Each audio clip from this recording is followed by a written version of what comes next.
Conférence de presse de l'Alliance Fleuve Congo à Bruxelles.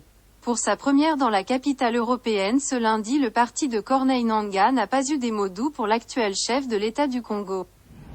M. Tshisekedi a fondé toute sa gouvernance sur le tribalisme exacerbé, le népotisme, l'arbitraire, la corruption institutionnalisée et encouragée par lui-même.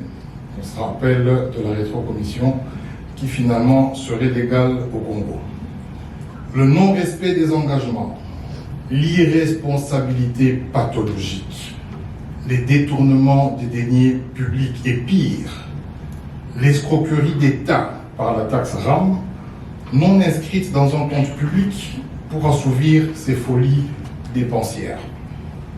À cela, il y a lieu de rappeler que M. Tshisekedi s'est illustré par une gouvernance à tâtons, sur fond de discours populistes, irresponsables et décousus, ainsi que des chapelets de promesses généralement irréfléchies et inopportunes qui traduisent son inaptitude à gérer un État. Des accusations qui vont bien au-delà de la seule personne de Félix Tshisekedi Tshilombo. Le désormais maréchal Tshisekedi et sa famille très active règnent en maître absolu sur tout le pays. Ils font la loi et ils sont la loi, de sorte qu'aucun contrôle institutionnel n'est autorisé à questionner sur la gestion du maréchal et de son clan. Le représentant de l'Alliance Fleuve Congo accuse également le président Tshisekedi d'avoir manqué à son devoir d'organiser les forces armées nationales.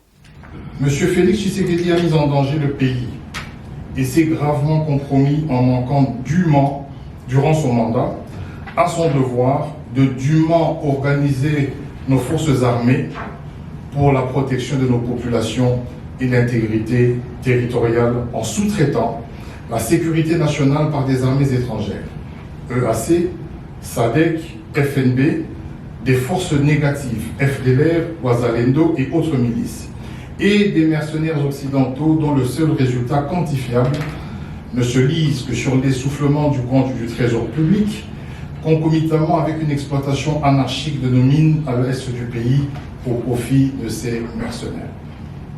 Pour l'alliance de Tshisekedi constitue à ce jour un obstacle majeur pour la paix.